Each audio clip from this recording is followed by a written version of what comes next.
Isn't the whole point of freedom of speech that we protect speech at the margins? We protect controversial speech, we protect speech that is radical or outside the norm or not accepted by the majority of the community. Isn't that the whole idea? Absolutely. I think if you are a proper free speech advocate, you will spend your whole time defending obnoxious people. That's what you have to do. H.L. Mencken, the great American essayist, made this point. He said it's really hard fighting for freedom because you spend your whole time defending scoundrels, because oppressive laws are first aimed at scoundrels and you have to stop them at the start. And that's the way it goes. You know, even if it's an extreme Islamist or a racist or an anti-Semite or an intolerant religious fundamentalist, when it's those people whose speech is being attacked, you have to defend them every time. For the basic principle that if one person's speech can be undermined on the basis that it offends the majority, then who knows whose speech could be up next. Of course, it's not always radical speech, it's not always speech at the margins that needs to be protected or that laws like, for instance, Section 18C apply to.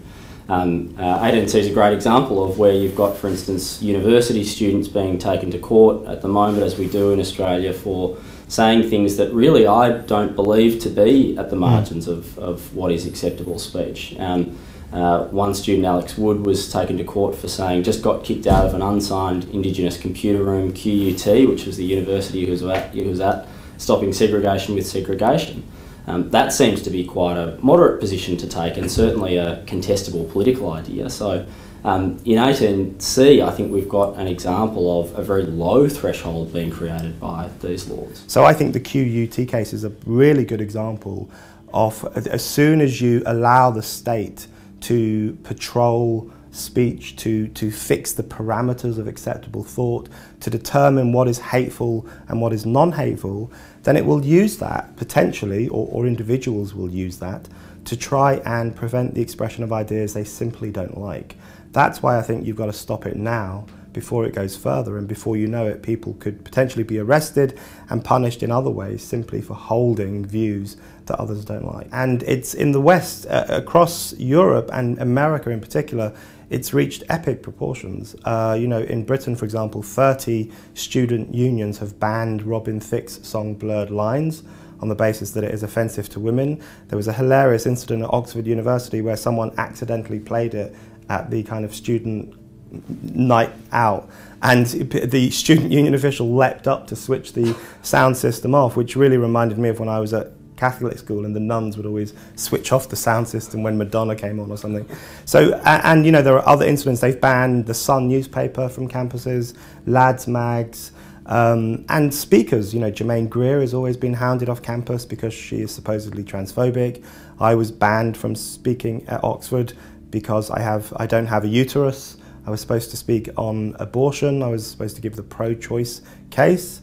But 300 feminists decided that someone without a uterus should not be allowed to talk about abortion, and they had successfully had the debate called off. So there are numerous incidents in Britain where students are now explicitly banning things, including newspapers and magazines. So they are attacking press freedom itself, one of the most important aspects of freedom of speech. It's an incredibly anti-community idea, I guess. The idea that you should be protected from ideas and concepts and speech that you might disagree with is not just a freedom of speech issue. That's an issue for human beings operating together in a community, as you should be on a university campus in particular, where the cut and thrust of debate is something that should be normal, should be par for the course. What do you think are some of the practical and long-term consequences of these sorts of policies, this sort of culture on university campuses? I think the consequences are terrible. They will be terrible. I think you're right. It's extremely antisocial. It's very misanthropic. And I think censorship is always driven by misanthropy.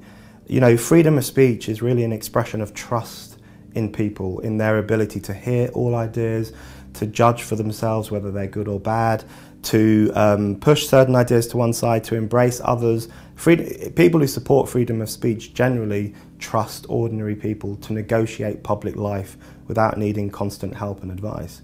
Whereas censorship, by contrast, is always an expression of distrust. You don't trust men to watch violent films because they might become rapists. You don't trust women to be able to see images of naked women because it might damage their self-esteem. It's always an expression, a paternalistic expression of concern about the ordinary, average citizen's ability to go through life without constantly feeling offended and harmed. I think the consequences will be terrible. The consequences will be a rise of dogmatism. Because if you live in this bubble and never subject your ideas or yourself to ridicule or public debate or disagreement, then you just become someone who believes things because you think they're right, not because you've tested them or argued for them in the public realm or stood up for them in an argument. And as a consequence of that, you become a dogmatist. And this is a point John Stuart Mill makes in On Liberty. He says the only way you can know if you are right, if what you say is true, is by testing it as much as possible. And that's why he says you should welcome opposition, you should welcome difficult debate, you should welcome ridicule, because it keeps you on your toes, it keeps your moral muscles well exercised.